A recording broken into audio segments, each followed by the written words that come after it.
নমস্কার বন্ধুরা, তোমরা সবাই কেমন আছো? আজকে আমি একটু ভিডিওটা আমার বড়ই দেবো, কারণ আজকে আমি তোমাদের সঙ্গে শেয়ার করব আমার দিনের খাবারটা, যেটা আমি রেডি করছি। কি কি আছে মেনুতে আছে।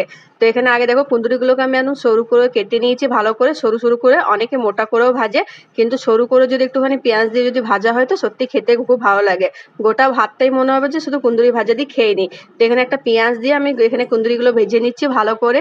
আর একদম গ্যাসটাকে স্লো রাখবো, ফ্লেমটাকে, আর একটু তেল দিয়ে একদম আস্তে আস্তে করে একটু ভেজে নেবো, নাড়িয়ে নাড়িয়ে। আর কিছু দেবো না, সামান্য একটুখানি হলুদ আর নুন দিয়ে দেবো, নুনটা একদম পরিমাণ মতন যতটা দরকার সেরকমই। আর এখানে দেখো কুঁদরিগুলোকে আমি ঢাকা দিয়ে দিয়ে ভেজে নেবো, একদম খুব সুন্দর করে ভাজা হয়ে যাবে খড়খড়ে করে।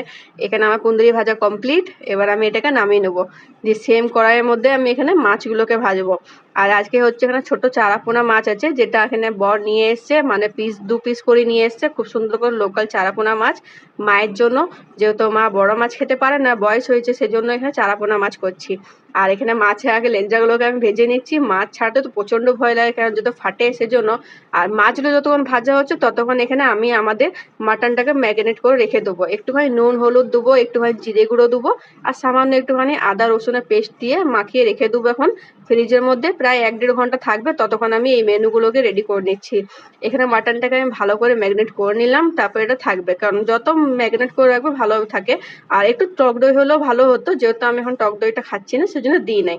তো এটা দেখো মাখানো হয়ে গেছে, আর এখানে রেখে দেবো। তারপর এখানে আমার মায়ের দেখো মাছগুলোকেও ভেজে নিয়েছি সব। আর মাছ ভাজা যত হয়ে গেছে, তো এখানে মাছের জন্য আলুও কেটে নিয়েছি। এটা আমরা রান্না করব। আর আমার মাছ যেহেতু রেডি করা হয়ে গেছে, তো আমি মাটনটাকে বার করে নিয়ে চলে এসেছি। আর মাছের রেসিপিটা তোমাদেরকে দেখাতে পারি না, কারণ চটপট করে নিয়েছি, তো প্রচন্ড গরম ছিল। তো তোমাদের সঙ্গে পরে শেয়ার করে দেবো। এখানে মাটনটা চাপাবো বলে এখানে দুটো আলু আমি পিস করে মাঝে মাঝে কেটে নিয়েছি, দিয়ে আলুগুলোকে ফ্রাই করে নিয়েছি। আর সেম তেলের মধ্যে আমি দিয়ে দিচ্ছি এখানে একটুখানি তেজপাতা আর পেঁয়াজ কুচি দিয়ে দিচ্ছি, ভালো করে এটাকে ফ্রাই করে নেবো হালকা ব্রাউন ব্রাউন করে। তারপর এর মধ্যে আমি যা মশলা আছে, জিরে বাটা আছে, তারপর আদা বাটা রসুন বাটা দিয়ে দিচ্ছি। আর দিয়ে দেবো এখানে মশলা, হলুদ গুঁড়ো, নুন গুঁড়ো যা আছে সব দিয়ে দেবো। আর সামান্য একটুখানি চিকেন মশলাও ছিল, দিয়েছিলাম আমি। দিয়ে এটাকে মশলাটাকে ভালো করে দিয়ে মাটনটা আমি এর মধ্যে দিয়ে নেবো।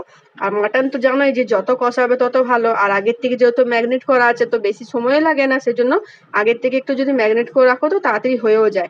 এখানে আমি মাটনগুলোকে দিয়ে ভালো করে কষিয়ে নেবো। আর আমি কোনো রকম লঙ্কা গুঁড়ি দিইনি, একটু হলুদটাই দিয়েছি বেশি করে, যেহেতু লঙ্কা গুঁড়ি খাই না সেজন্য।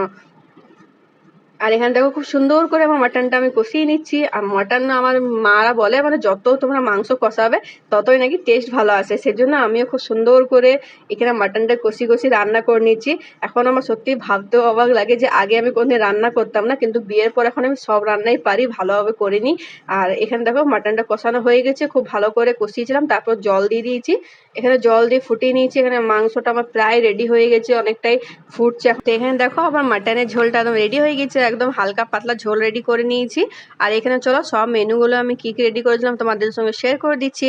এখানে আছে মায়ের একদম পাতলা করে মাছের ঝোল আলু দিয়ে, যেটা আমি করেছি একদম সিম্পল ভাবে, যেহেতু মায়েদের এখন রিচ খাওয়াটা উচিত না সেজন্য। তারপরে এখানে আছে কুঁদরি ভাজা, আর এক পিস আছে মাছ ভাজা।